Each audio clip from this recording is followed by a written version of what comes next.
Wait. Did that screen just go black? Did I just miss the entry? Entry? Turn the music down, damn it! What's up, everybody? Happy Monday. I don't even know if I did that right. Was the screen blank there for a second? Okay, well, that's fine. I'm here now, and I've got my coffee, which I absolutely need today, and I have a bunch of articles open, and a couple that Gunfox sent me because he's already on the board. Thank you, Gunfox61. You are the new Streamlabs Superstar sponsor of the day, with dropping a few Hamiltons in his hip jar. They can't tell. But anyway, we got a show. It's the weekend ended. You know, I got to tell you though. Well, never mind. I'm just gonna move on. I'm not even gonna say it. Let's start the show. Damn it! Drop that music and let's play what's the intro thing? You know what I'm talking about. Play the intro. Ladies and gentlemen, coming to you live from the Lucky Dog studio in a hidden location somewhere in the upper Midwest of the United States of America, it's a brother making his own way but with all the wrong opinions. Welcome to the Morning Night Live with your host, the one and only Dawg Knight. Can I get a hell yeah? Can I get a hell yeah? All right, stop the music. It's Christmas time almost. And that's why I have the Christmas background, because it's beautiful and there's a little fire going back here and the trees there and a little bit of snowflakes out there. And I'm here. So good morning, everybody. Welcome to the Morning Night Live. I'm your host, Marty, also known as Dawg Knight on the internet. Welcome back to the Dawg Knight Channel on this Monday, the 4th of December, 2023. It's a bit of a melancholy day for me. It's been 2 years since my mother passed away on this day, and so threw a little tribute out to her on Instagram, and just it's interesting because it was just before my granddaughter was born. It's weird because when my grandmother passed away, back in 1994, or it's 90. Well, it was technically I guess it was 93. No, it's 94. When my grandmother passed away in 94. A few months later, we found out that my wife was pregnant with our daughter, our firstborn child, and we always kind of joked how that would be kind of that's a resurrection of my grandmother, you know. And what's funny is my grandmother was a prolific crocheter, and out of the blue, in the last few months, since my daughter had a child and she's been a stay-at-home mom for a while, she's taken up crocheting and she's become this kind of prolific crocheter. And I'm like, oh my gosh, it's so wild, because she never got to even meet her great grandmother. And so then when my mom passed away 2 years ago, that's when my daughter, she ended up having a girl right after, a few months later. And because they didn't know, they had no idea what the sex of the child was, because they waited till the child was born. They wanted it to be a surprise when the child was born, even though it's a surprise no matter when you find out, but that's what they wanted to do, and that was cool. And so, and then they find out they have a girl. It was like so parallel to when my grandmother died. And so it was just weird. I'm wondering if our lovely little granddaughter is going to grow up to be a teacher or a counselor or something, just to be something similar to her grandmother. So it'll be interesting. I don't know. That's just a little touching story, but yeah, it's weird. I just thought of it this morning when I went to work this morning. I'm like, oh yeah, it's December 4th. That's the day my mom died. So anyway, I'm going to move on from that because it's just one of those subjects that's very personal. So I do want to say hi to everybody. We got a lot of articles open, but it's going to be fluid today because I've got some articles that Gunfox sent me already, and I'm going to try to chat with you all in the chat a little more. Also, just though, I wanted to since you follow my channel, I know I keep trying to get to that stupid question about what's the worst Christmas song. And every time I've tried to do it on this show, something has gone wrong from a technical standpoint. I think I got rid of that. I think I finally got rid of Sinatra's his Super Streamlabs notifications. I think you're right, AD. That's what it was. And but they were already queued up before I could mute them, so it was too late. So hopefully we won't get a rash of weird just recorded whatever nonsense on here. But I'm going to ask you to go to my YouTube channel, go into the shorts, and if you want to answer that question there, I'm going to compile them over the next few weeks, and then we'll do a show on just the worst Christmas songs. So in fact, let me see if I can find that. There's a few people up here answering the question. I will put that link to that video in the links today. And so, in fact, here, let me pause this. Can I pause these? Yeah. So here's the, I'll play the short right now just because, so you can see it, and then you can go in and answer the question there. Then we'll actually do something about it in the future. But here's the short that I put out, and you can go find it. It'll be in the links today, and you can answer that question there. I see some of you have already done that already. So here it is right here. This is it, me and my question of the day. Hey y'all, got a quick question for you. What is the worst Christmas song? That's really quiet. You know, that song that every time you hear it, you cringe or Where's you think, the volume on this? who thought this was a good idea? Or maybe it's just one that gets played too much and that's weird. annoys you to no end. Drop your answer in the comments and I'll compile all these for a live stream just before Christmas. See you soon. Okay, so anyway, I know it was hard to hear, but it's in the links. You'll find it. So answer that question. We're going to compile them, and we'll get we'll probably do what we'll do is we'll get a top 4 or 5, maybe 6, and we'll do a vote on which is actually the worst on the show, and that'll be fun. So just some little fun thing we can do. All right, let's do this. Let's say hi to everybody and then get the show started, because that's really what we need to do. First in chat over on Rumble is, of course, Mr. Avocados Diablo, who gets the bell. Thank you for joining us over there. Also, Jimmy Das Hotep's in the house.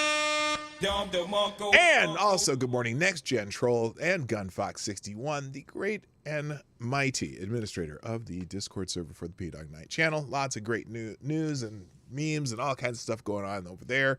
Lots of fun checking that out every once in a while. On YouTube, first in the chat is also Avocados Diablo. And good morning, Jimmy Das Hotep, Gunfox61, Kara Soldier, James Colley, woohoo! Yes, it's Boomer Vision. Lord Stanhope's in the house. Tyler Alexander! Wait a minute. Tyler Alexander! The gentleman.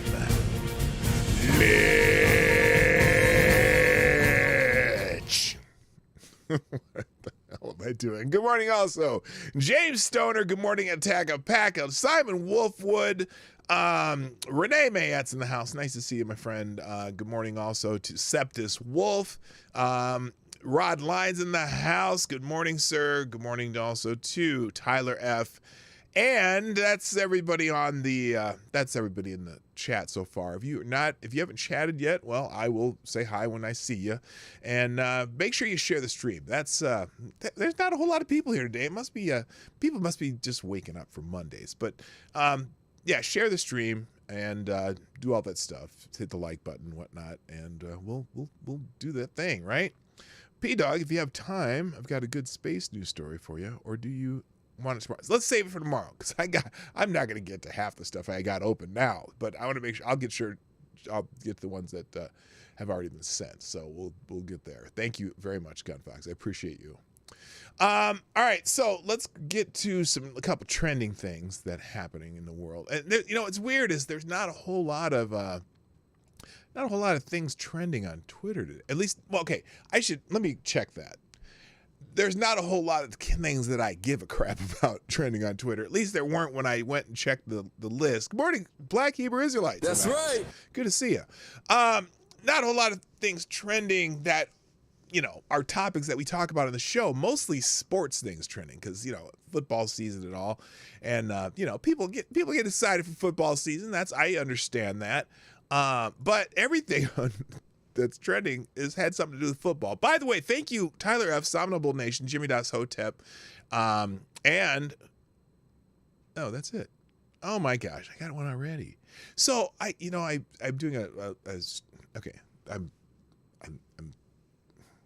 I'm mixing up all my thoughts at once. I'm having a little ADHD issue here, or maybe just AD issue. Anyway, thanks to the people who share the show. I appreciate that. So, but like I said, there's not a whole lot of things trending on Twitter that I give a crap about. At least there weren't earlier. Now I'm going to go take a quick look. Let me take a quick look to see if there's anything new up there that that wasn't there before, because it was just weird. Everything was about football today. Everything. Ryan Reynolds is trending now. I guess why? Don't know why. Kyle McCord, that's football. That's okay. It's football and rappers, pretty much. Happy Founders Day, Alpha Phi Alpha fraternity. They've got, it's interesting.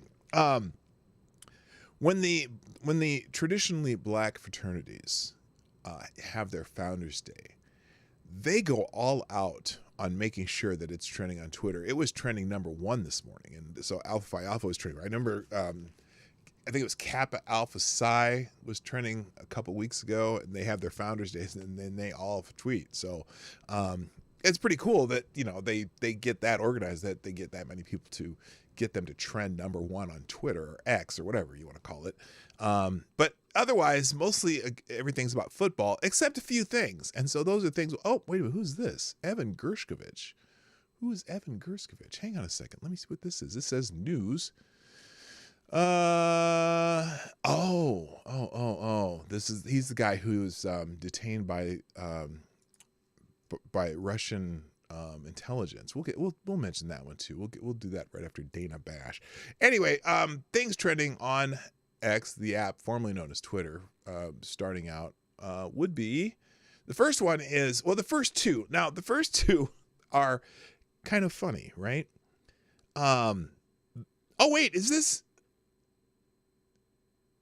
Is this okay? Lord Stanhope saying Supreme Admiral James Tiberius Kirk, on behalf of Federation President William Riker, has signed a binding treaty with the Galactic Emperor Darth Plagueis the Wise, formally ending the Star Wars. Oh, very good. Is that is that breaking news? That's good to hear. Good morning, Sully 209. What's up over on Rumble, by the way, too. Okay. The first things that were prominent to me were staged and photoshopped. Now, not because they were trending at the top, but they certainly are now. And there's a reason that staged is being is trending, is because of this silly little photo right here. Let me do I'm gonna full screen it first. I'm gonna full screen this thing, because this is, now I want your opinions about this photo. Let me get a better shot of this. Hang on. Let me get this. I'm gonna take this off here. I bet I can. I want to get it in its full glory. All right. Okay. Here's a photo that people are talking about on X, and you have to see it. Okay. Good morning, Cannibalistic Wizard. Oh, and GDSOB's in the house. Nice to see you. Okay. This photo right here of the president and the first lady decorating the White House for Christmas. Now, I'm going to sit here and I'm just going to wait until some of your opinions show up in the chat. But it is under the trending topic staged or the trending topic Photoshop. They have two trending topics for this particular photo. And yes, 80, that's exactly the question that you should be asking. Who let this man get onto a ladder? Who let this man get onto a ladder? Now, I wonder if this little spot right here is in the corner of the picture. I don't know if you see my cursor. Can you see the cursor? Can you see the little, no, you can't. Why is that not showing? It's supposed to be showing. Down to the lower, it looks like there's someone's knee or something in the picture, like they're ready to run over there in case he falls. The photo was used last year. Oh, it's an old photo. Ah, got it. Who let him on the ladder? No, fake. No way he's on the ladder because people thought that doorway was a doorway. They put it. Okay, I don't know what that means. Anyway, oh, this here, it looks like a doorway. But why they're showing this photo if it's the same photo as last year? Who let him on the ladder, first of all?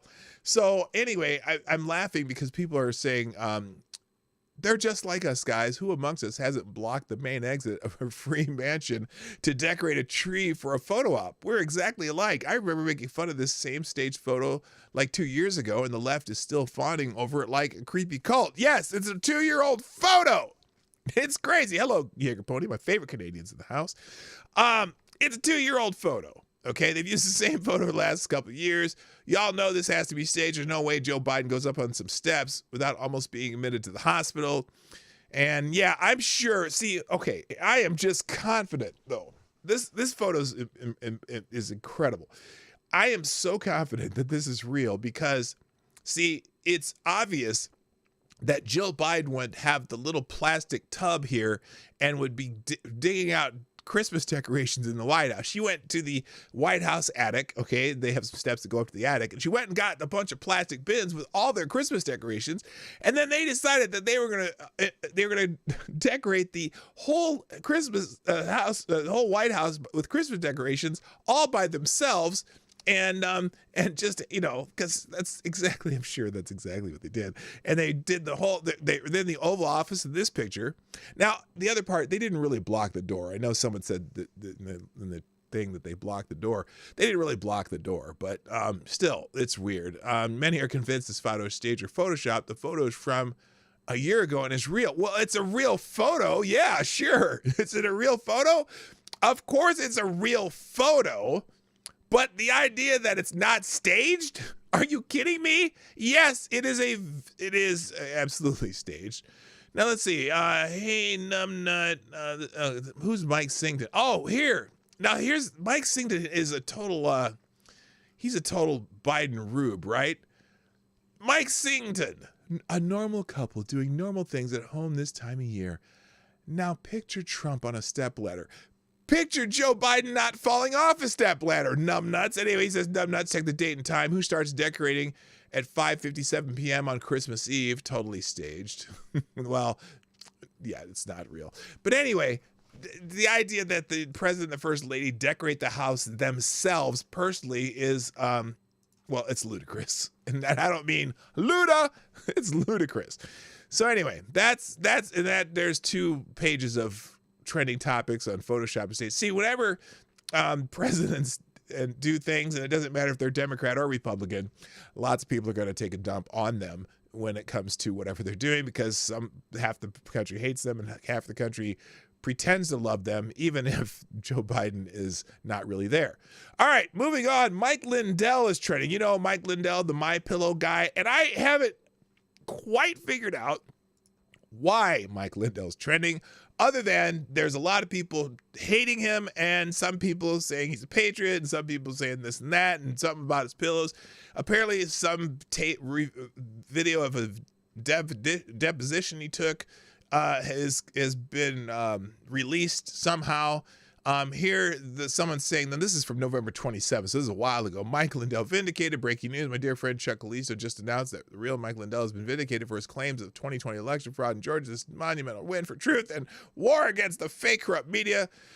Apparently Obama, that was when Obama appointed federal judge just ruled against voting machines in Georgia. The machine's cybersecurity flaws violate the constitutional right of voters. That was in Newsweek. But I don't know if that is completely right. But then you got Mike Singleton, who likes to go out and take video of dumb Republicans. So, like, you know how Mark Dice does this too. He'll go out and interview a bunch of people, and then he'll take the dumbest ones and put them in a video. So you're obviously going to come across dumb people, right? No matter which party they are, there's people who don't know what the hell they're talking about. They vote because they hear things and they don't know what the hell they're talking about. So this guy apparently claims that he thinks Mike Lindell is JFK Jr. This guy is voting. Okay, yeah, there's dumb Democrats and they're dumb Republicans and they're dumb people in general. It's not hard to find dumb people if you look long enough. But anyway, but here's the type of stuff that people are saying. Mike Lindell is reaping, well, she says reading what he sowed. So she either typoed, well, wait a minute. P and D are on total opposite sides of the keyboard. So how did she write reading what he sowed? Maybe that was an autocorrect, but she says Mike Lindell is reading what he sowed. Aligning himself with Trump has proven fatal for his company. Cry harder, maggots. President Joe Biden has nothing to do with his downfall. Plus, Lindell is crazy as hell. Good Christian, my ass. Okay, so she doesn't like Mike Lindell. Seeing Mike Lindell trending, yeah, not people happy. Quit blaming. Here's what it is. Somebody here said what the left has done. Everything they could to bankrupt and destroy Mike Lindell's My Pillow business, all because he committed the grave sin of supporting his president. He's paid millions of attorney's fees, defending himself against Joe Biden, the DOJ, and FBI, who have wreaked havoc on his life, like they've done to everyone who dared support President Trump by creating bogus charges against them, forcing them to pay exorbitant legal fees, and destroying their lives and reputations. Every time I read tweets X from Biden and now DeSantis supporters cheering about how people's lives are being ruined, all because they support Trump, makes me sick. Now, I haven't heard any. I really don't see DeSantis supporters cheering on the prosecution to Trump. I really don't. I mean, they do use him as political fodder, right? But they don't see him cheering it on.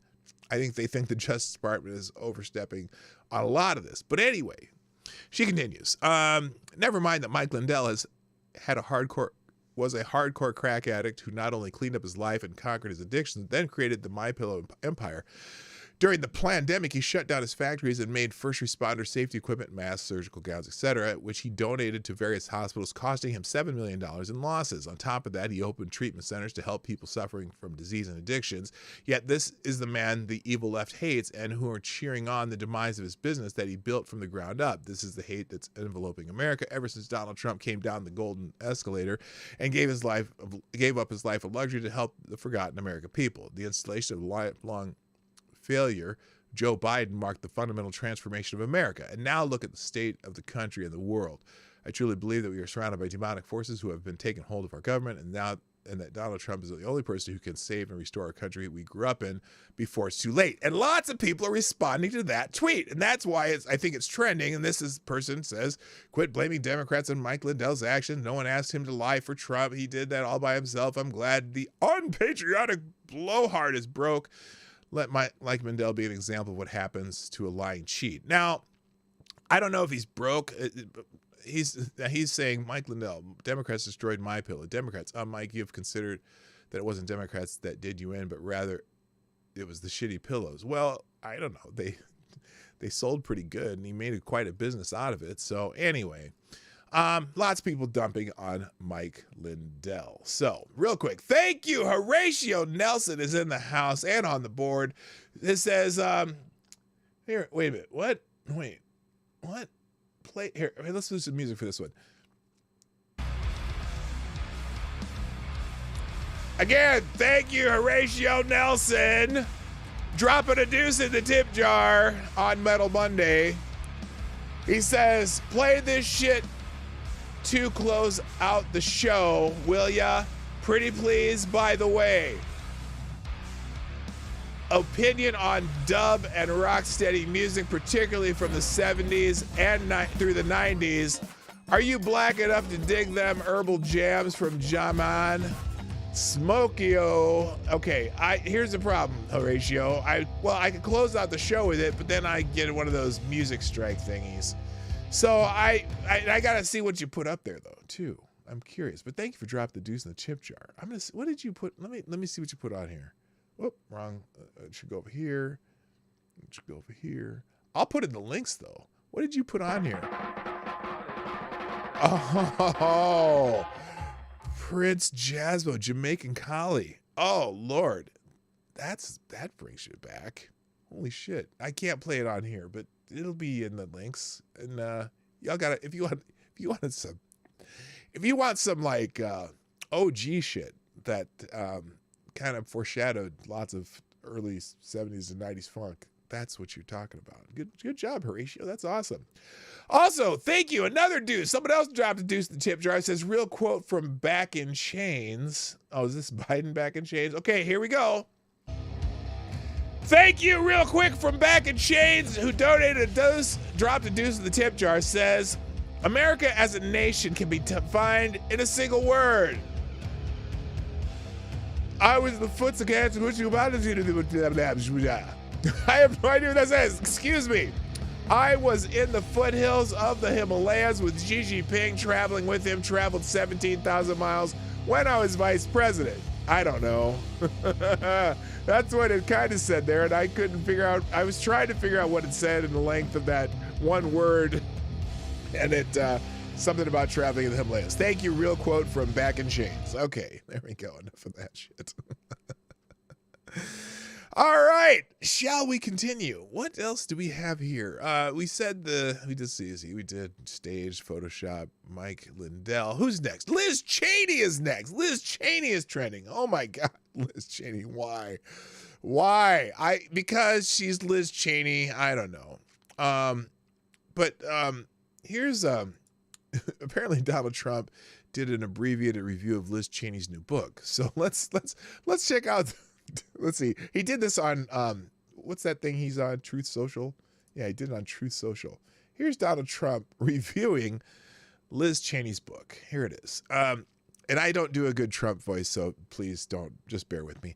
Crazy Liz Cheney, who suffers from Trump derangement syndrome at a level rarely seen before, writes in her boring new book that Kevin McCarthy said when he came to Mar-a-Lago after rigged elections because, the former president was depressed and not eating. That statement is not true. I was not depressed. I was angry. And it was not that I don't do Trump. I'm just sorry. I'm just reminding that I was not eating. It was that I was eating too much. But that's not why Kevin McCarthy was there. He was spelling Kevin wrong too. He was at Mar-a-Lago to get my support and to bring the Republican Party together. Only good intentions. Liz Cheney, on the other hand, went on to lose her seat in Congress by the largest margin for a sitting congressperson in the history of the United States. She then worked with others on the January 6th committee to delete and destroy the evidence and findings of the committee. So there you go. Hello, Rick Ashbringer, by the way. There you go. And Liz Cheney, this is Mark Levin. Liz Cheney, the dangerous demagogue who wrote his father's name into Congress and has literally contributed nothing to this country but lies, hysterics, and self-aggrandizing propaganda. Now, he misgendered her. I don't know why he did that. Maybe she's changing her mind. Now, this is this is Mike Singleton, this jackass. He's a propagandist for the DNC, and he's saying that Liz Cheney says Trump will try to stay in power forever if he's reelected next year. So this is her on here's her on looks like, is it NBC Today Show? Let's see what Liz Cheney says. And I'll play it for as long as I can stand it. But Liz has never shot anyone in the face, and we know that at least. Well, that's true. Okay, here's Liz Cheney. Darkest terms, we will be voting on whether to preserve our republic. Oh, this is such hyperbole. No, we will not. About whether or not we still have democracy in this country. We don't have democracy now, you moron. Donald Trump has told us exactly what he will do. He will not abide by the rulings of the courts. He will certainly appoint people to office, whether or not they can be confirmed by the Senate. He has talked about office. Whoa! No. They're not offices. They're not elected.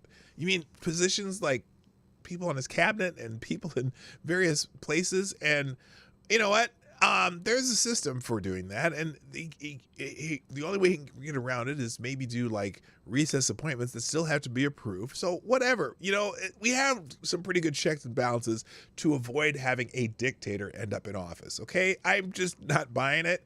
And look, if the people vote overwhelmingly for the guy with the funny hair, that is the so-called democracy that you're always bitching about. But anyway, let's see what Liz Cheney says. I can take it. In terms that really are fundamentally un-American. Un-American, yes. So it's a very dangerous moment. Just like having your Justice Department go after a former president so he can't run again. That's not dangerous at all. People constantly referring to him as the next coming of Hitler. That's not the danger at all. People saying he's dangerous and was a threat to democracy, will end democracy.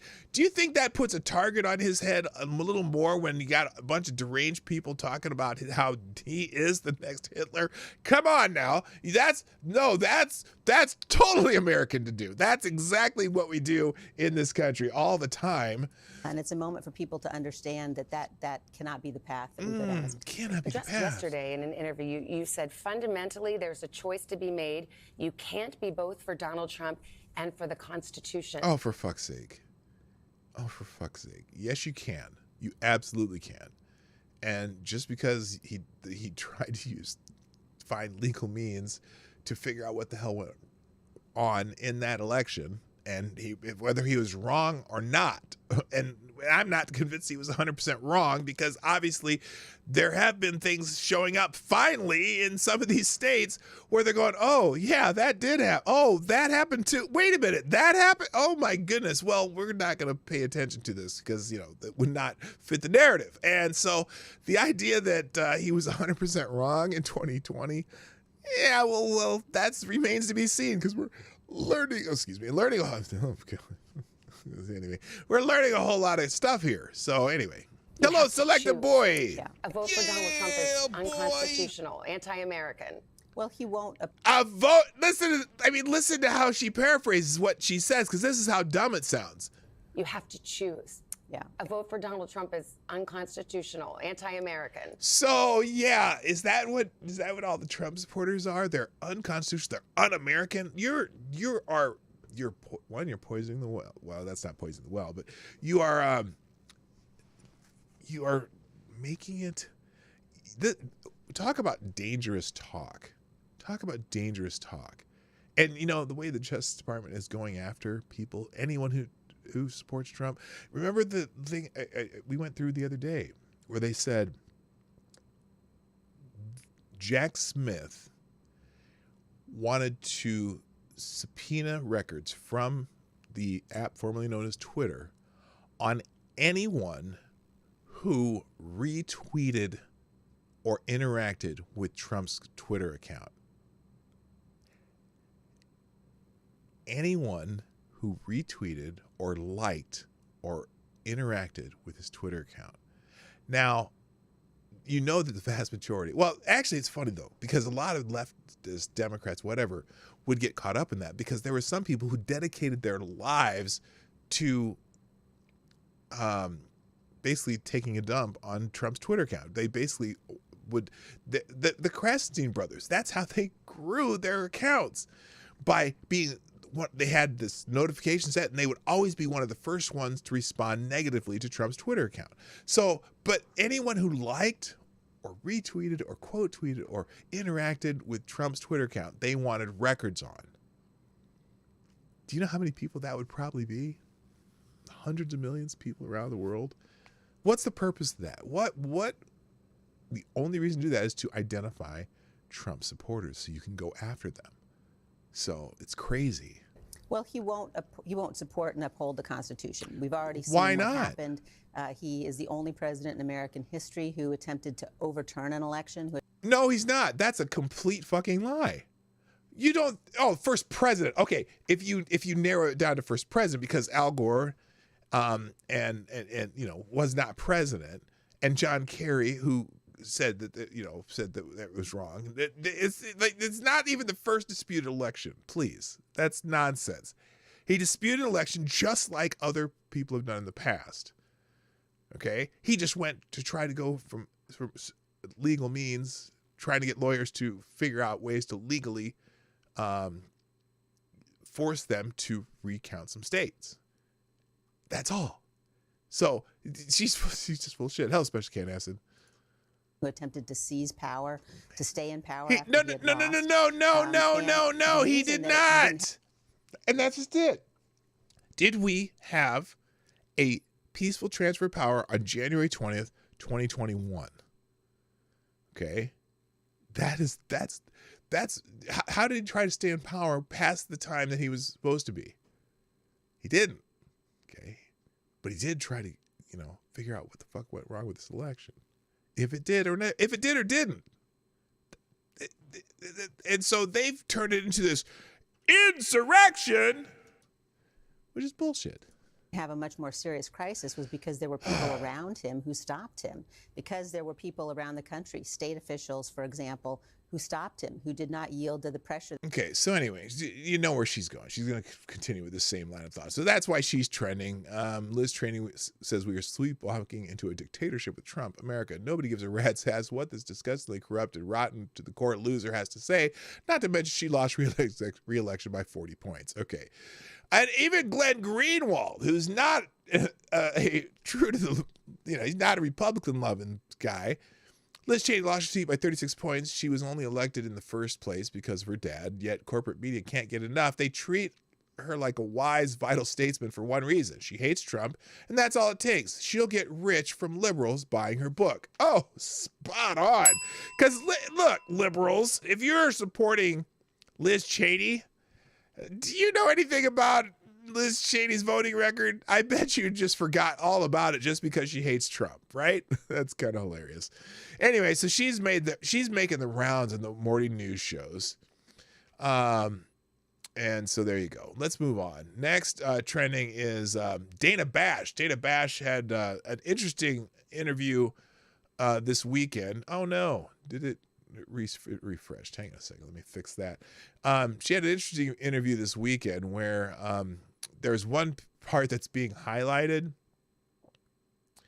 or a couple things that are being highlighted. She interviewed some people about Israel.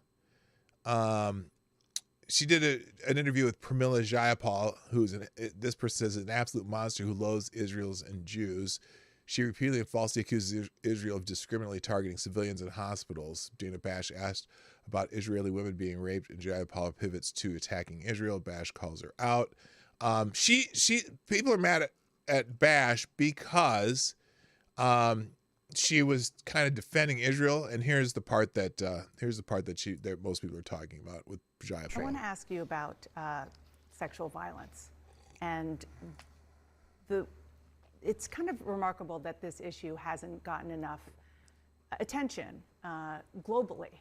Widespread use of rape, brutal rape, sexual violence against Israeli women by Hamas. I've seen a lot of progressive women, generally speaking, they're quick to defend claim it women's didn't rights happen and speak out against using rape as a weapon of war, but downright silent on what we saw on October 7th and what might be happening inside Gaza right now to these hostages. Why is that? I mean, I don't know that that's true. I think we always talk about the impact of war on women in particular. Really? In fact, I remember 20 years ago, I did a petition around the war in Iraq. She was very specific. Oh, absolutely. And I've condemned what Hamas has done. I've condemned all of the actions. Absolutely. The rape, of course. But I think we have to remember that we can disregard anything she's about to say. Okay? But she didn't. Anyway, so the people on the left are really mad at Dana Bash. And she also, let's see, where is it? She also had the Israeli ambassador on. And, oh shoot. And they're mad because they don't think they question her hard enough. So anyway, that's why Dana Bash is trending. We're going to move on because I have it in the links here. You can check out these interviews on your own. And then Evan Gershkovich, the Wall Street Journal reporter, just is trending, which is good because Wall Street Journal reporter Evan Gershkovich was detained by the Russian FSB on March 29th, 2023, 250 days ago. It's been 250 days in captivity. His crime was practicing journalism in Russia. Putin needs to free him today. That's Jake Tapper. Fox News. It's been 250 days since Wall Street Journal reporter Evan Gershkovich was detained by Russia during a reporting trip and falsely accused of espionage. Wall Street Journal and the U.S. government deny the allegations. So when you have Jake Tapper and Fox News tweeting about Evan Gershkovich being in captivity for 250 days, you know that there's one voice on this in American journalism. And so everyone's mentioning the 250 days he's been He's been detained by the Russians. Also trending is LGBA. Now, I'm not 100% sure what this is. Apparently, Pink News. Let's see. Hey, well done, Purity Spiralist. You've given Pink News more reasons to slag off LGBA and its supporters. Hope you're happy, babes. LGB Alliance supporters on social media rampage over charity's anti-transphobia tweet. I don't know what's going on. Apparently, the LGB Alliance, which is, it's LGB without the T because they're kind of getting sick of the heat they're taking from the T and the Q's and the I, everything after B, because they're not the same thing. Sexuality is not the same as identity, okay? Because they're two separate things, but they've kind of melded them all together. And some people in the LGB communities are saying, hey, maybe you shouldn't be teaching that shit to kids and this and that. And so they don't like it. And also maybe there is such a thing as a woman and a man, and the sex is, inherent in your DNA and whatnot. And even though there's some anomalies, and so they're like, we're sick of you fuckers. And then so they have their own thing. So, oh my gosh, Biden rule takes lunch money from schools that reject progressive agenda on gender and sexuality. This is the stuff that they get upset about. So here it is. Biden rule. Is that, you see that? Okay, you can see that. Biden rule takes lunch money from schools that reject progressive agenda on gender and sexuality. The new Biden administration rule forces schools to comply with progressive ideology on gender and sexuality, or risk losing federal aid for free or reduced lunch prices, school lunches. Legal observers say this is just a first in a slew of new rules on the horizon, tying federal education funding to far-left policies on gender and sexuality. School lunch funding controversy began in May 2022, blah, blah, blah, blah, blah. So they're against this kind of shit. They're like, hey, there's a difference between actual sex, as in your physicality, physiology, your biology, and the stuff that, teachers are putting in your brain, saying you might be born in the wrong body, which how the fuck can you be born in the wrong body? You're in your body. Hello, Now What Studios. What's up? Good morning. My good friend Wu. So anyway, what are they? So anyway, that's why they're trending. I don't, I feel for these people because they're getting a bad rap from all these other people. All right, finally, let's get into the main topic today, because, oh my gosh, the lefties are mad at Snopes. They are so pissed off at Snopes. You know Snopes, right? Snopes, the fact checker that's pretty reliably bows to, Democratic, liberal, far left, progressive, whatever. It's all redundant ideology. It always has a kind of a leaning favor towards those opinions that don't look good for anyone on the right? Well, Snopes pissed them all off with this one. So Snopes put out this fact check on something that supposedly Donald Trump said, okay? And it's on X here. Here it is on X. Here it is. Neither the audio recording nor the context of Trump's remark support the claim that, quote, we've been waging an all-out war on American democracy. Now, what's hilarious?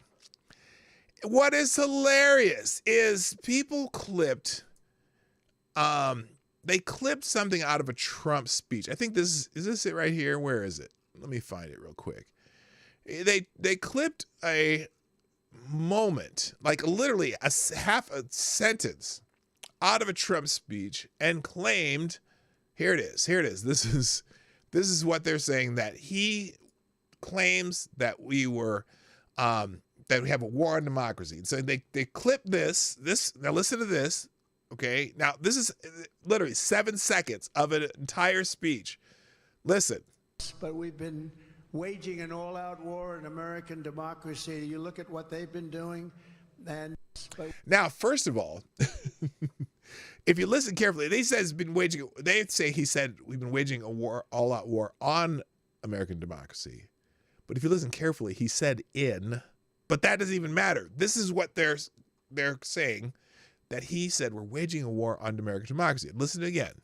We've been waging an all-out war in American democracy. You look at what they've been doing, and that's the clip that they're claiming is Trump's entire campaign is going to be, that they're going to wage a war on democracy.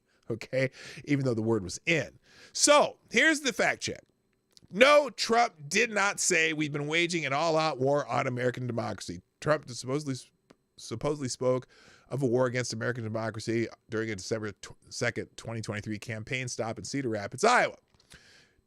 Okay, and this is the claim. During that campaign speech, he said, we've been waging an all-out war on American democracy. And they say it is false. Okay, now, this is amazing because Snopes usually would say, somewhat false or partially true or some shit like that, because they're always going to bash Trump, right? Hello, Trippy Liberty. I see you, brother.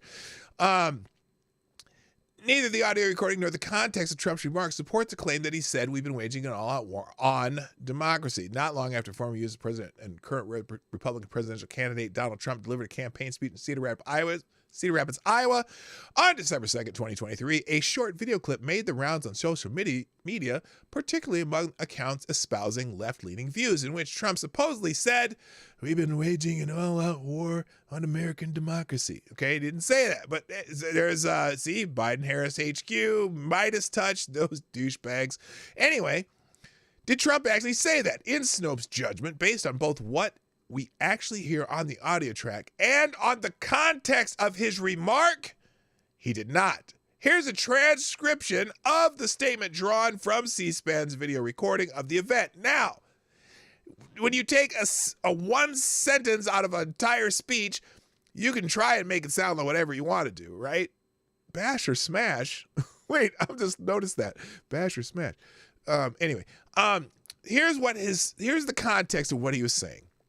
For decades, you watched as corrupt political class in our nation's capital looted your money, trampled on your dignity, and pushed their radical agenda into every aspect of your lives. You know it very well. But in 2016, you voted to stand up to those liars, losers, crooks, and creeps, and you elected an outsider as your president. And it was about America first. We want to put our country first. They haven't done that in a long time, but we did it for 4 years, and that's why we did so well. That's why it was one of the great presidencies, they say. Even the opponents sometimes say that he did very well. I have to say, take it back, his people scream. His people say, take it back. From that day, our opponents, and we had a lot of opponents, but we've been waging an all-out war in American democracy. You look at what they've been doing and becoming more and more extreme and repressive. They have just waged an all-out war with each passing day. So, then they continue. To our ears, Trump unambiguously said, we've been waging an all-out war in American democracy, and C-SPAN's transcript reflects the same. We did not hear, nor does the context support the claim that he said we're waging an all-out war on American democracy. It is clear that Trump was out to accuse his political opponents of waging war on democracy, not admitting to doing it himself. We've reached out to Trump's campaign for comment, and we'll update the article should we hear back. Now, the left people lost their minds. They're so mad at Snopes that they actually did a fact check that didn't go in their favor. Some of these people, look, here. Glad Snopes has put truth. Oh, this is someone who likes it. Glad Snopes has put truth over partisan politics. They will take a lot of heat for telling the truth, but it happens to all truth tellers. Great job. Well, it's rare because usually they hem and haw and say, oh, no, man, this and that, blah, blah, blah. They didn't really say it and everything, even though there was blood on the knife, it wasn't the blood of the innocents or whatever. That's kind of how Snopes usually does it. And even Midas does. This is very embarrassing for Snopes. And they should delete it. Maybe you should delete what your bullshit said, Midas touch. You can kiss my big old behind. Anyway, but lots of people mad. Now, it's funny not to be. Snopes just clobbered the Biden campaign for misquoting Trump, and the lefties are ticked. That's the same thing. It's funny, but here's a symbol. Here's... Again, so this is how you normally see a Snopes fact check, though. Did Joe Biden take inappropriate showers with her dad? Or with whatever. It's in her diary. She has not denied it ever. Snopes said unproven, I guess, because her diary did not include photographic evidence. So, you know, when Biden's daughter put in her diary, a diary authored by U.S. President Joe Biden's daughter, Ashley, describes inappropriate action toward her taken by the president when she was a child. Unproven. That's the kind of thing they do. Which, you know, I mean, I guess it is unproven technically, but it's in her diary. It's true that it was in her diary. So anyway, a lot of people mad about Snopes. Snopes is as close to being a fact checker as cheese is to being a laxative. Wow, was Snopes hacked or something? Snopes, after the fuck on Trump democracy quote, I'm looking elsewhere for fact checks. Your job is not interpretation. Your job is fact checking. Yeah, and they've checked the facts. He said in, not on, moron. And in the context of speech, it wouldn't have made sense. He said they're having a war against the people who are warring against them. It's you can't. Snopes is definitely a disinfo website. Snopes receiving funding from an undisclosed source. Snopes refuses to disclose that source.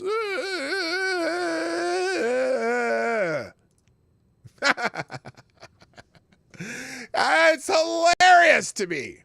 It's hilarious. Just hilarious. I can't. It's hilarious. I can't overemphasize how hilarious it is. All right. Let's go into Gunfox's articles because I don't want to run out of time. And that's wait. Why do I have two? What do I have two of these open for? Oh, that's okay. I got. I'm not even going to get to any of my articles today. We'll just do Gunfox's articles and then we'll get out of here. But one of them. Where's the one? So, let's see. Oh, good Lord. Is that it? No, this is it. Let's start with this one. Gunfox, thanks for dropping the Hamiltons in the tip jar, by the way. Again, you're a great American and appreciate you. And if you want to sponsor the show, you can drop a deuce or more in the tip jar using that link at the top of the YouTube chat there, or our super chats or Rumble rants are fine too. Let's go to the first article from Gunfox 61. And it's gosh, why do you do this to me? This is from Maddow's blog, so it is left of center, MSNBC, of course. That's an understatement.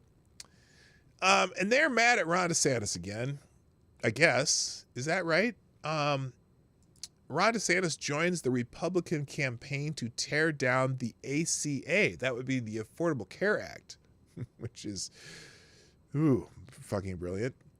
The more Republicans announce plans to scrap the Affordable Care Act, the easier it becomes for Democrats to put the issue in the national spotlight. Well, do they really want to do that, though? So to the extent that healthcare was part of the 2024 campaign cycle, it was only because healthcare was effectively absent from the 2024 campaign cycle. During September's Republican presidential primary debate, for example, Fox News' Dana Perino asked whether the Affordable Care Act was here to stay. No one on the stage wanted to answer. About a month later, the Wall Street Journal reported that the issues had simply disappeared from the political landscape. That was in early November. A lot can happen in a month. Donald Trump, who largely ignored the ACA since leaving office nearly 3 years ago, has begun to go after Obamacare in increasingly explicit terms, apparently indifferent to the fact that the landmark reform law is working well and about as popular as it has ever been. Is it? I don't know. I got to be honest. I don't ask people where they get their health care insurance from. I don't ask people where they get the health care from unless they end up at a hospital and I go visit them. I have no idea. So I don't know if it's popular. Is it working well? I know that it's very expensive compared to, other healthcare. And I am jaded because I get my healthcare through my part-time job, which is very generous with healthcare. So I've just had a hip replacement. I think I've had some bills, but rather than being in the tens of thousands, it's only in the thousands, barely, So I don't know what other people do for healthcare. So I know what my kids do for healthcare. I know what they pay, whatever, but sort of. They don't tell me exactly what they pay, but anyway, let's just finish this article because it's probably going to be interesting. Okay, so but is it popular? I mean, anyone on Obamacare, Affordable Care Act? I don't know. I hear it's very expensive compared to even privately, private health care. It's just cheaper to go, and maybe some people can't get it. I don't know. So anyway, but they say Donald Trump's not alone. Last week, former Ambassador Nikki Haley also appeared to open the door to repealing the ACA. Roughly 24 hours ago, Florida Governor Ron DeSantis joined the parade, according to NBC. Quote, this is the NBC report. Florida Governor Ron DeSantis said on NBC's Meet the Press that he would replace Obamacare with a better plan. Obamacare hasn't worked, DeSantis said in an interview with the moderator Kristen Welker, which aired Sunday morning. We are going to replace and supersede with a better plan. Now, I've heard that before from, for example, Donald Trump, and they never really came up with anything, at least that was presented. But let's see how MSNBC, spins this. Hello, amazing disgrace, by the way. And while that certainly sounds nice, DeSantis presented literally zero details about how exactly he intended to achieve these lofty goals, which have eluded his party for over a decade. And the governor has not unveiled anything even resembling a healthcare plan, though he said the public would probably see his plan in the spring. And of course, Aaron Rupar, douchebag emeritus, his tweet with the quote from DeSantis.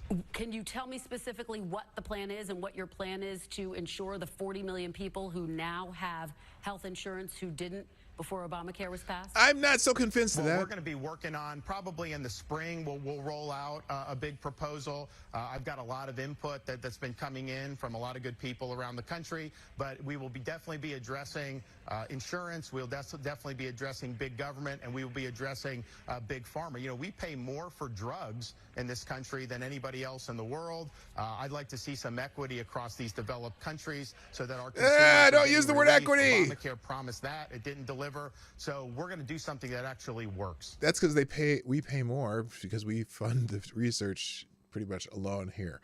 Now, here's something that's different about Ron DeSantis than, say, any other candidate I've ever heard talk about this. Usually when Ron DeSantis says he's doing something, it's pretty likely that he's actually doing it. So I'm curious of what he'd be coming up with. I don't know. Look, I don't know that the government should be in the health insurance business, but that's just me. Anyway, they continue. In other words, under the GOP candidate's vision, a prospective DeSantis administration would knock down a popular and effective. They love to say effective when they're talking about government shit. And I never heard of anything that's government that's actually effective. Except maybe keeping, well, I would say the roads, but at least the interstate highways do pretty good. I don't know. No, I'm not going to even say that. The government spends more money, and that's because they can, and they can just take it from you.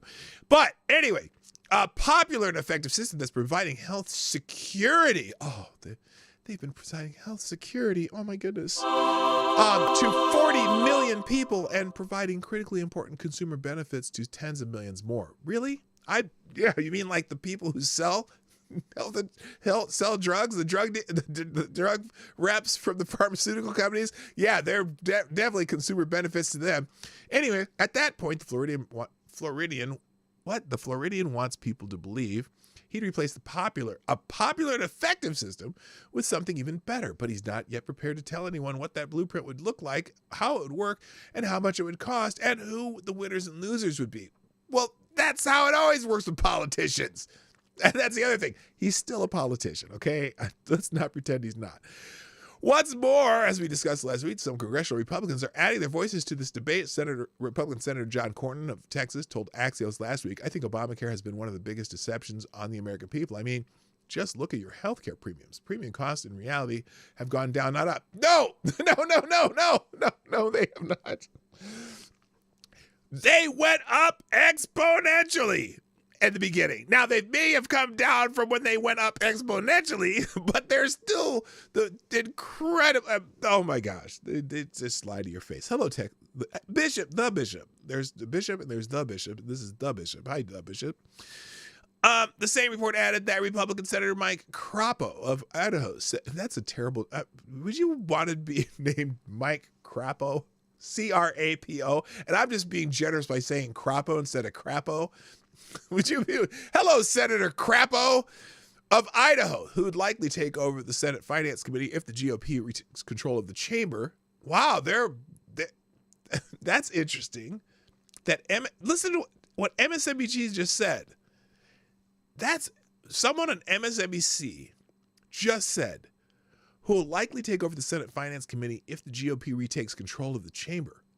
Now, just even putting up that specter of the GOP taking over the Senate is probably taboo at MSNBC, and yet this person said it kind of out loud, so to speak. I know, Gun Fox. I go on Discord. I do. I really do. I'm okay. Anyway, I'm answering something in the chat if you're wondering what I'm talking about. So anyway, he said if the GOP retakes control of the chamber, he said he's open to repeal and replace plans. Now remember, the Republicans' 2017 effort to tear down the ACA was a disaster for the party, which Democrats exploited to help take back the House majority in the 2018 midterm elections. No. The Democrats exploited bashing Trump to take back the House. That's in it happens in every president. Democrats would love little more than to have this fight again in 2024. A recent national survey from NBC News found that the party with a 23-point advantage over the GOP on healthcare, which makes it all the more notable when many of the Republican national leaders generously agree to say exactly what Democrats want them to say. Okay, whatever. Yeah, don't forget to like. Thank you, Next Gen Troll. So that's one of the articles that Gun Fox has put in front of my face. And here comes the next one. And we're going to finish up with these two articles. And everything else in the links, you'll just have to check it out for yourself. There's a lot of stuff, though. This is interesting, though, because I've seen two things on this, and I don't know if I'll be able to read the whole article. So I'm going to take, let's see, where's the other one? I'm going to put both of them next to each other so that you can see them together. But it's... this is a fascinating development as soon as I find the other one. Where's the other one? There it is. I'm going to put it right next to it from the Daily Caller. So this is in The Guardian.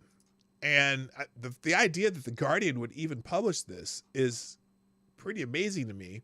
So remember we were talking about the COP28, whatever that stands for, the climate, summit, whatever that the UN puts together, right?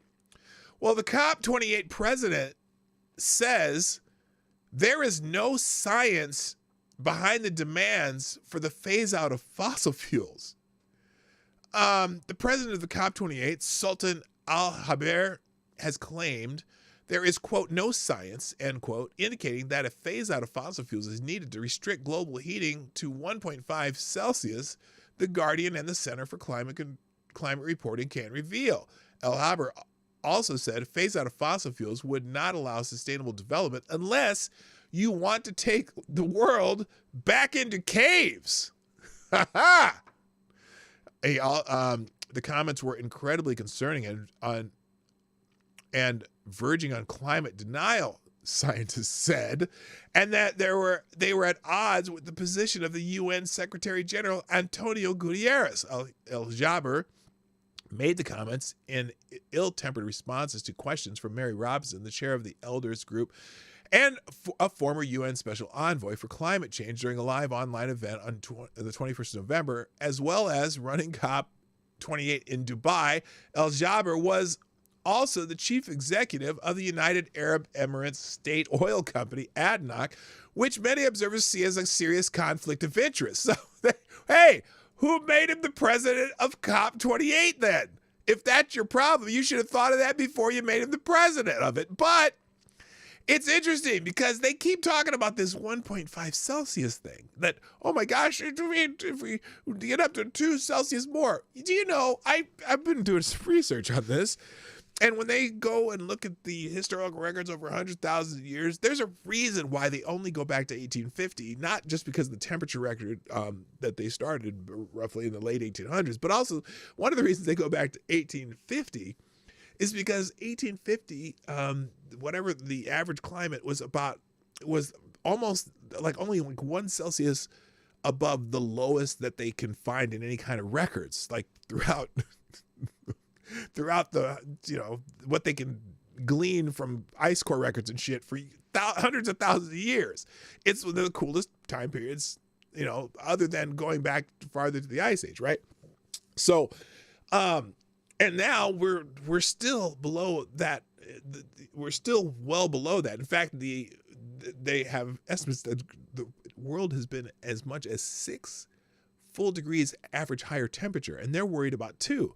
So I always laugh at this when I see this kind of stuff, because they're really on this 2 degree Celsius number. You got to remember the world was basically swamp, and it had dinosaurs and shit, and then we had the ice ages. And like I said, I laugh because I finally got the design for my t-shirt, by the way, global warming ever since the ice age. But the little ice age in the 1850s was the last they compare it to. Yes, it's also happens to coincide with the industrial age. But if it was one of the lowest temperature averages in history, then what are you talking about? Anyway, so more than 100 countries already support the phase out of fossil fuels, whether the final COP28 agreement calls for this or uses weaker language such as phase down is one of the most fiercely fought issues at the summit and may be a key determinant of its success. Deep, rapid cuts are needed to bring fossil fuel emissions to zero and limit the worsening climate impact. Now, again, is this an editorial or is this an article?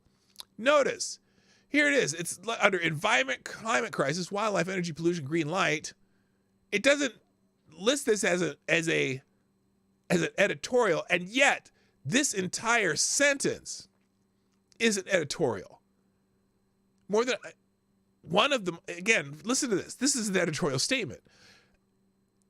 More than 100 countries already support phase out of fossil fuels, and whether the final COP28 agreement calls for this or uses weaker language, such as phase down, is one of the most fiercely fought issues at the summit and may be the key determinant of success. Then right here, deep and rapid cuts are needed to bring fossil fuel emissions to zero and limit fast worsening climate impacts. Really? Now I get it. You can say, 97% of scientists agree that there's some kind of warming happening. That's all they agreed to. They didn't agree to what the solutions are, what the impacts are, whatever. They just agreed, yes, there's probably some kind of warming happening. Now, the solutions, there's a wide set of opinions on what the actual solutions are, and not all of them include what they're saying here. But they made it sound like this is the only possibility of what to do, as opposed to, what about planting, everyone plants 1,000 trees? Okay, because right now the planet is greener right now too, right? There's been, despite the fact that you say, there's some deforestation in South America, but there's also evidence that there's the forest tree cover of the earth has been growing, immensely in the last 50 years. Why is that? Maybe there's more carbon to feed the plants. So anyway, now, Al Jaber spoke with Robinson at She Changes Climate event. A She Changes Climate event. Isn't that special? They have a climate event just for she's, except for Al Jaber. Robinson said, quote, "We are in an absolute crisis, and that is hurting women and children more than anyone." How? Of course, everything impacts your special interest group more if it's negative. Anything negative, it hurts. It only hurts the people that I give a shit about. Oh my God, that's embarrassing. That's an embarrassing line. And it's because we have not yet committed to phasing out fossil fuel. We don't need to. Look, you're causing more problems with all of the green energy stuff that you're trying to do, the electric cars, the windmills, and all that shit. You're using more carbon than ever to come up with that shit, and you're never. And oh my God, this is embarrassing. This is crazy. Okay, anyway, that is the one decision. Okay, and so phasing out fossil fuels, that is the one decision that COP28 can take, and in many ways, because you're head of ADNOC, you could actually take it with more credibility. Al Jaber said, "I accepted to come to this meeting to have a sober and mature conversation. I'm not in any way signing up to any discussion that is alarmist. There is no science out there or no scenario out there that says that a phase out of fossil fuel is what's going to achieve 1.5 centigrade. Robinson challenged him further, saying, I read that your company is investing a lot more in fossil fuels in the future. Al-Jaber responded, you're reading your own media, which is biased and wrong. I am telling you, I am the man in charge. So he's talking to women, and he's, you know, those Arab guys aren't listening to women talk back to them. Anyway, and then he said, please help me, show me the roadmap for a phase out of fossil fuel that will allow for sustainable socio-economic development unless you want to take the world back into caves. I don't think you'll be able to help solve the climate problem by pointing fingers or contributing to the polarization and the divide that is already happening in the world. Show me the solutions. Stop pointing of fingers. Stop it. So he's like, fuck you, put up some real things or shut up. And it's funny because this is also, and this goes on and on and on. It's also the Daily Caller where they said, you know, President of UN Climate Confed said there's no science behind the push to phase out fossil fuels. And look, he's probably right. He's probably right. First of all, it would be a disaster. It's a Saudi or no, he's from the United Arab Emirates. So yeah, there's a shorter version of this article here, but that exchange is pretty amazing. And I'm curious how that's going to play with the guy at the COP28. But again, you decided to make someone who works for a Arab oil company or whatever, they said he works for an Arab oil company, to make him the president of your climate group in the UN. It's funny because, you know, they also didn't they have like Saudi Arabia and like, who else did they have in the UN? What is it? The UN, what do they call that one committee? Security Council, the UN Security Council, and they put China and Saudi Arabia and all these countries that, Iran. They had Iran on the UN Security Council. So this is how the UN works. The UN is the greatest body of entertainment and comedy on the planet. So anyway, all right, finally, let's move on to the last one, and I got to get out of here. This is also from Gun Talks, and it's from the BBC, which is not the good BBC, but the journalism and adventure over in the great land across the pond. Bankruptcy opportunity after student loan crisis. Now, this is the BBC talking about, this is the BBC talking about American opportunity. Yes, this is in New York, the Business Reporter in New York. Drowning in debt, more and more Americans are taking advantage of a Biden-era change that has made it easier to have student loans forgiven if they're willing to apply for bankruptcy. Elizabeth Hadzik, a divorced mom of 3, has ideas about what she would do if she weren't facing a mountain of student debt, open her own therapy practice, return to her native Canada, work remotely, and spend a month with her grandchild. Well, gee, there it is. I can stop working if I just file bankruptcy. A change in the U.S. bankruptcy process could make it all possible. Last year, the U.S. said it would make it easier for people to free themselves of student loans in bankruptcy, a prospect long considered hopeless. It is a move with potentially vast implications in a country where the more than 43 million people carry student debt, generating a total debt load of more than $1.7 trillion, and borrowers often face heavy monthly bills decades after they've finished their education. That's because they'd rather go to Cancun every year. Bankruptcy, said Ms. Hadzik, opens the opportunity that I couldn't really see before. Now, again, is she a single mom of 3? Is that what they said? No, just a divorced mom of 3. Okay, well, get more child support from his deadbeat dad. Anyway, this summer, she asked the government to erase more than $100,000 in debt from student loans she took out to train as a therapist. She faces potential monthly bills of more than $1,400 a month. Damn! I thought mine were bad back in the day.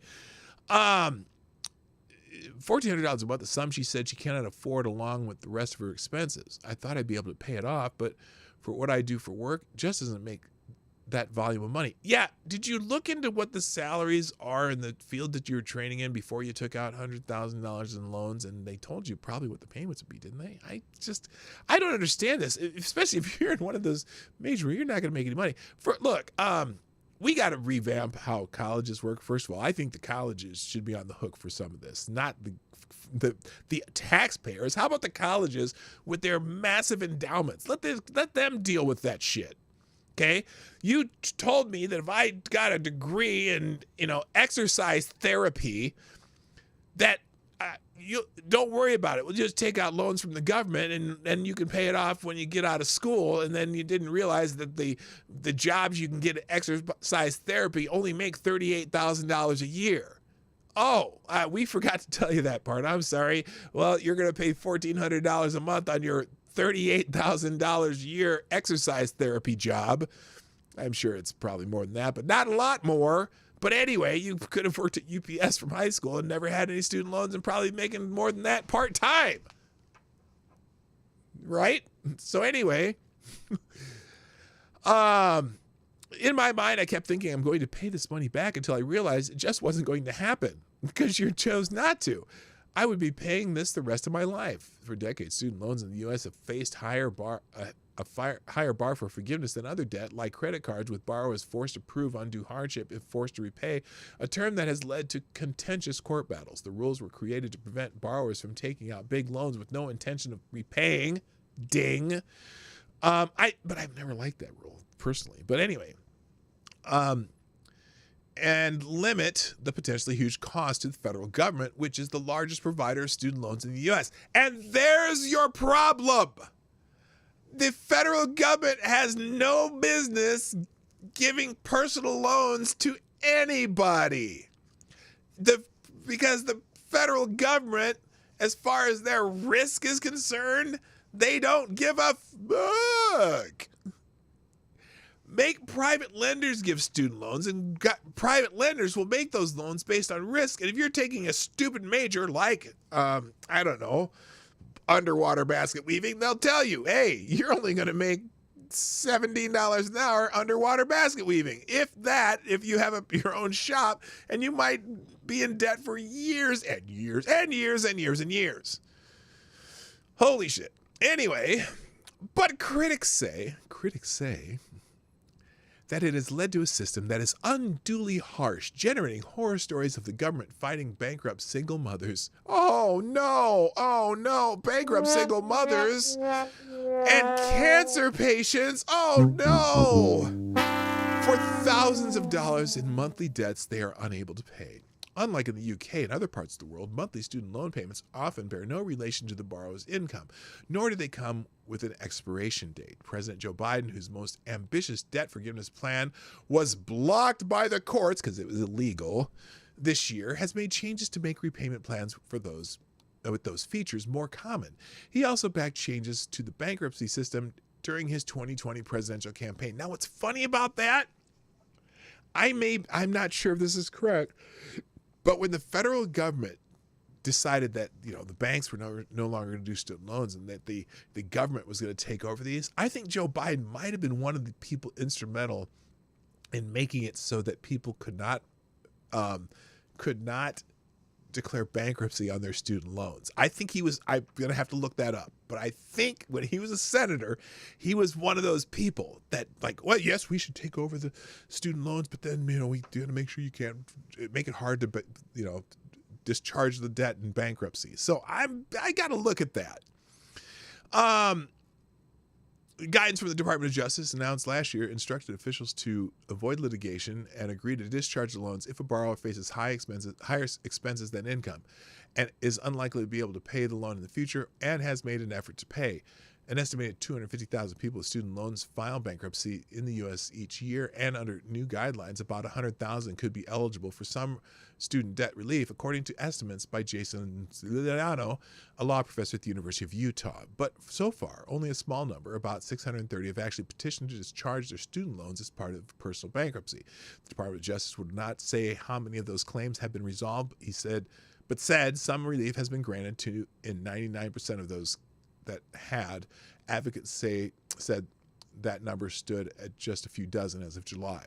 With many lawmakers still learning about the changes, John Rowe, a senior attorney at the National Consumer Law Center, said the program needed more time to prove itself. But even if the numbers remain small compared to the problem, he said the impact should not be underestimated. Quote, there are real stories of people behind those numbers, he said, while it may only be a couple thousands who might use this. For them, it's changed their lives. Okay, so anyway, so this is... They're going to make it easier to try to discharge student. Look, I don't think the student loan should be between a government and the students anyway. Maybe, you know what they should do? Have the schools do direct student loans from their endowments.